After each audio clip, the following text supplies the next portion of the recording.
அனைவருக்கும் வணக்கம்.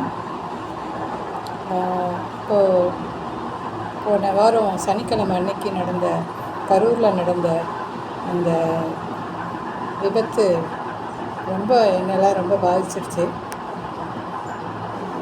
41 பேர் இறந்துருக்காங்க. இன்னும் என்னால் அந்த காட்சியிலேருந்து மீள முடியல. முக்கியமாக சொல்ல போனோம்னா, ஒரு 1.5 வயசு குழந்தைய இழந்திருக்காங்க. ஒரு தாய், ஒரு தகப்பன். அந்த தாயுடைய வாய் பேச முடியாத, காது கேட்க முடியாத ஒரு பெண். அவங்க நிலைமையில் நம்ம நின்று பார்க்கும்போது ரொம்ப கஷ்டமாக இருந்துச்சு. அவங்க கதறினது, அவங்க அந்த குழந்தைய தடவத்துக்கு துடிக்கிறது, இந்த காட்சி நம்ம தொலைக்காட்சியில் பார்க்கும்போது ரொம்ப மனசு பதப்பதப்பாக இருந்தது. இன்னும் என் கண்ணிலேருந்து அந்த காட்சி நீங்கவே இல்லை. என்ன சொல்கிறதுனே புரியலை. இனிமேல் இந்த மாதிரி ஒரு நிகழ்வு நடக்கக்கூடாது. ஒரு தாயாக எனக்கு அந்த ஃபீலிங்கை வெளியே வர முடியல. என்கிட்ட 2 சின்ன குட்டீஸ் இருந்ததுன்னா, நான் கண்டிப்பாக அதே வயசில் நான் பெற்று வச்சுருந்தேன்னா, நான் கண்டிப்பாக அவங்களுக்கு ஒரு குழந்தைய கொடுத்துருப்பேன். அந்த அளவுக்கு மனசு இறந்து போயிட்டேன். இப்போ இதுக்கப்புறம் இந்த மாதிரி ஒரு நிகழ்வு நடக்கக்கூடாதுன்னு நான் இறைவனை வேண்டிக்கிறேன். இதுக்கப்புறமும் சில பேர் இதை ஏதோ சினிமாவில் வர காட்சி மாதிரி கடந்து போகிறாங்க. இன்னும் சில பேருக்கு இதை பற்றின ஒரு அவேர்னஸ்ஸே வரலன்றது தான் உண்மை. இந்த அறியாமையிலேயே இருக்காங்க. இன்னும் சினிமா பாணியிலேயே, சினிமா கனவு உலகத்துலேயே சினிமாவில் ஏதோ ஒன்று நடந்தது மாதிரி அதை கடந்து போகிறாங்க இன்றைய தலைமுறை பிள்ளைகள். நான் பல பேர்கிட்ட பேசி பார்க்கும்போது அவங்க பணம் கொடுத்துட்டாங்களே, அதுதான் விஜய் பணம் கொடுத்துட்டாரு, ஸ்டாலின் பணம் கொடுத்துட்டாரு அப்படின்னு ஒரு மாதிரி அதை ஒன்றும் பெரிய இஷ்யூ மாதிரி பேச மாட்டுறாங்க. சரி, போகும். இப்போ என்ன சொல்ல வரேன்னா, ஒரு விஷயம் மட்டும் நல்லா தெளிவாக புரியுது. இது இன்றைக்கி ஏற்பட்ட ஒரு தாக்கம் கிடையாது. கடந்த 4-5 வருடமாக இந்த நம்ம பிள்ளைகளை பெற்றோர்கள் சரிவர கவனிக்காமல் சினிமா மோகத்தில் விட்டுருக்காங்க. அதுவும் ரொம்ப சின்ன குழந்தைங்கள்லாம் பேசுகிறது ஏற்றுக்கவே முடியாது. தன் பெற்றோர்கள் மீது பாசம் வைக்கிற அளவுக்கு பெற்றோர்கள் நடந்துக்கணும். பெற்றோர் தான் தெய்வம், கடவுள், எல்லாமே அவங்க தான் வழிகாட்டி, அவங்க தான் நமக்காக கஷ்டப்பட்டுருக்காங்க, படிக்க வைக்கிறாங்க, சாப்பாட்டுக்காக வேலை செஞ்சு ஓடிக்கிட்டு இருக்காங்க. தாய் தகப்பன் 2 பேருமே இன்றைக்கி இருக்கிற விலைவாசிக்கு கிடைக்கிற காசில் படிக்க வச்சுக்கிட்டு நல்லா துணிமணி எடுத்து கொடுத்துக்கிட்டு ஒரு நடுத்தர குடும்பம் வாழ்ந்துக்கிட்டு இருக்காங்க. இதை ஒரு தன் சுயநலத்துக்காக சில சினிமாக்காரங்க, அவரை குறிப்பிட்டு பேசுகிறதுக்கு எனக்கு விருப்பம் இல்லை. ஏன்னா நான் அவரை மைண்டுக்குள்ளே கூட கொண்டு வரக்கூடாதுன்னு நினைக்கிறேன். அந்த மாதிரி ஒரு பொழுதுபோக்கு தளத்தை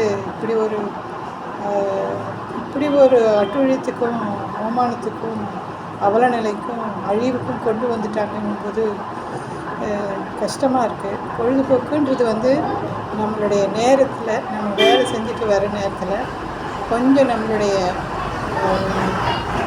உடல் ரீதியாகவும் மன ரீதியாகவும் ஒரு ரிலாக்ஸேஷன், அதாவது என்ன சொல்கிறது தமிழில், ஒரு ரிலீஃப் கிடைக்கிறதுக்காக, ஒரு விடுப்பு கிடைக்கிறதுக்காக, கொஞ்சம் நம்மளை ரெஃப்ரெஷ் பண்ணிக்கிறதுக்காக ஒரு பொழுதுபோக்கு தளம் தான் நம்ம டிவி பார்க்குறது, சினிமாவுக்கு போகிறது எல்லாமே.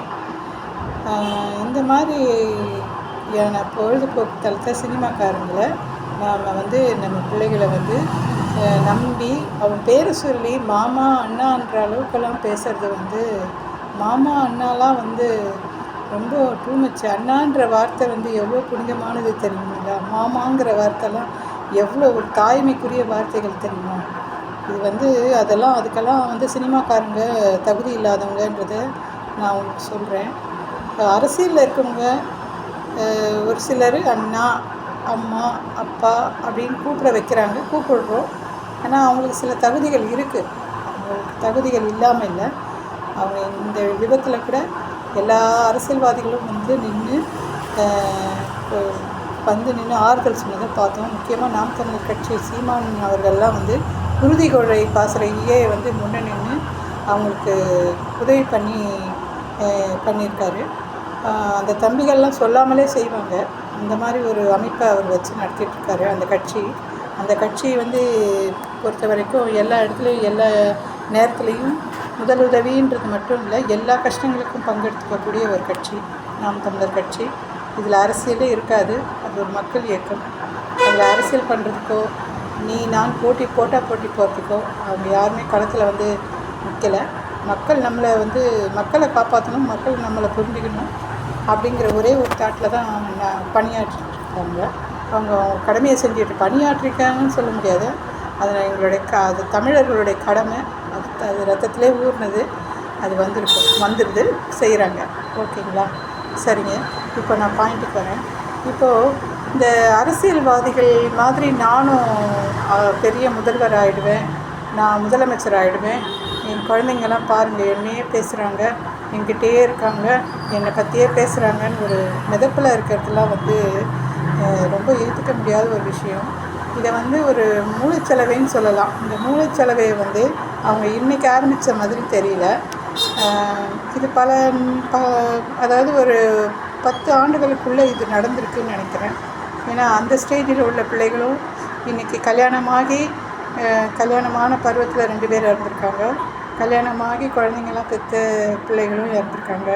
இதெல்லாம் பார்க்கும்போது கடந்த 10 வருஷமாக இது வந்து ஒரு நோய் மாதிரி பரவி இருக்குது. இதுக்கு முதற் காரணம் அதோட சினிமா துறை தான் கண்டிப்பாக அடித்து சொல்ல முடியும். சினிமா துறைன்றது வந்து அதில் நடிக்கிற நடிகர்களும் தயாரிப்பாளர்களும் இயக்குநர்களும் ஒவ்வொருக்கும் ஒவ்வொரு பொறுப்பு உண்டு. சமுதாயத்தில் எல்லாருக்கும் ஒரு பொறுப்பு கண்டிப்பாக உண்டு.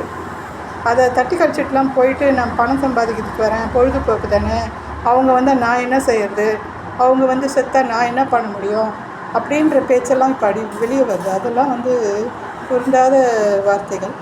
ஒவ்வொரு சீனும் பார்த்து இன்றைக்கி பிள்ளைங்க வளருது. இப்போது நம்ம வீட்டில் ஒரு குழந்தையோ இல்லை யாருக்கோ ஒரு விஷயம் ஒரு இது நடந்தால் நமக்கு எந்த அளவுக்கு கஷ்டம் இருக்குமோ அதை விட இந்த மண்ணின் மேலே இருக்கிற ஒவ்வொரு பிள்ளைகள் மேலேயும் இருக்கணுன்றது தான் நாம் தமிழர் கட்சி எல்லா பிள்ளைகளையும் அப்படி தான் வளர்த்துட்ருக்காங்க. எங்களுக்கும் அந்த தமிழ் அப்படின்ற இன உணர்வோடு இருக்கிறோம். அது மட்டும் இல்லை, மனிதாபிமானம், மனிதநேயம், உயிர்மை நேயம்னு நம்ம ரத்தத்தில் ஊறிய ஒன்றாக இருக்குது. அதனால் இது எல்லாருக்குமே இருக்கணும். சினிமாக்காரங்க இன்றைக்கி போஸ்டர் அடித்து ஓடிச்சிட்டு 100 நாள் ஓடிச்சு, 25 நாள் ஓடிச்சு. தலைவா இன்றைக்கி தனுஷ் படம் இட்லி கடைன்னு ஒன்று இன்றைக்கி ரிலீஸ் போல் இருக்குது. நேற்று ரிலீஸாக எனக்கு தெரியல.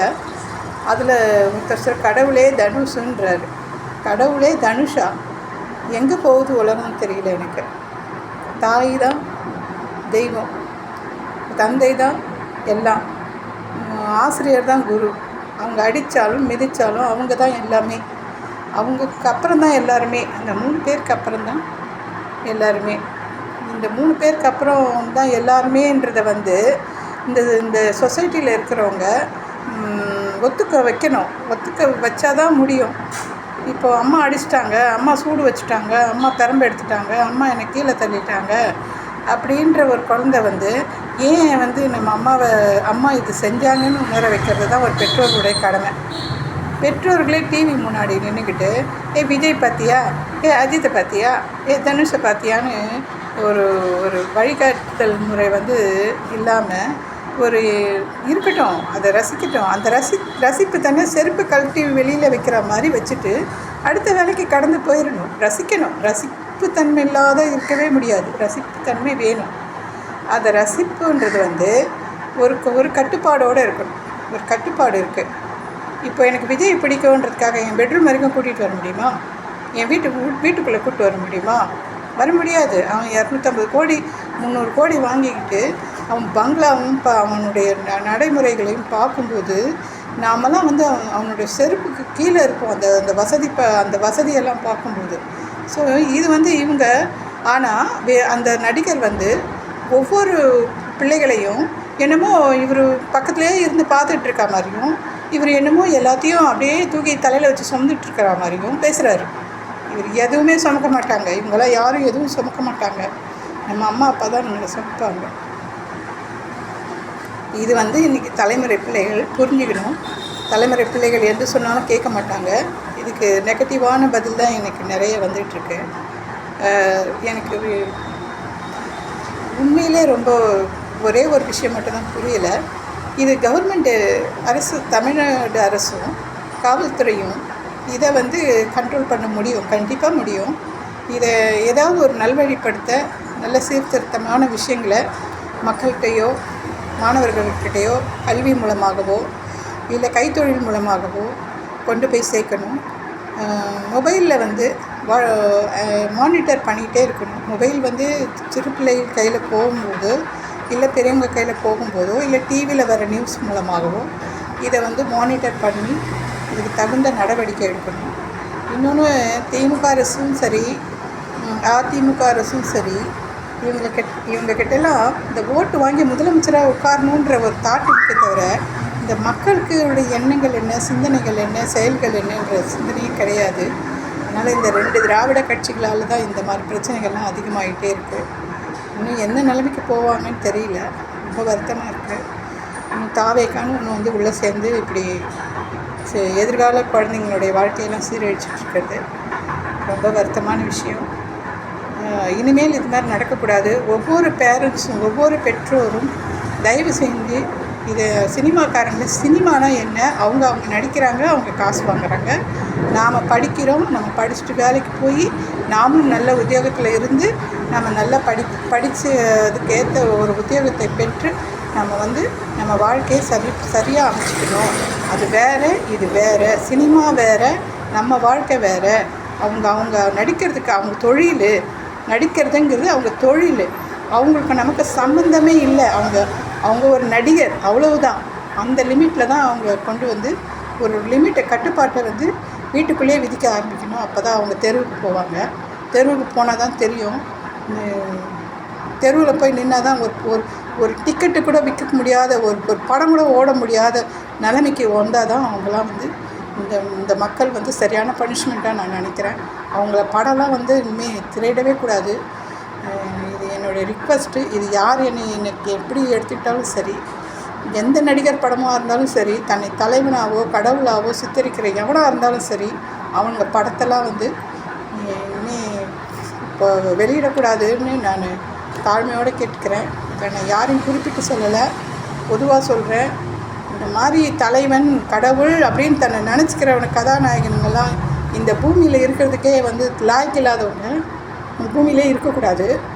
ரொம்ப கஷ்டமாக இருக்குது. வணக்கம், நன்றி.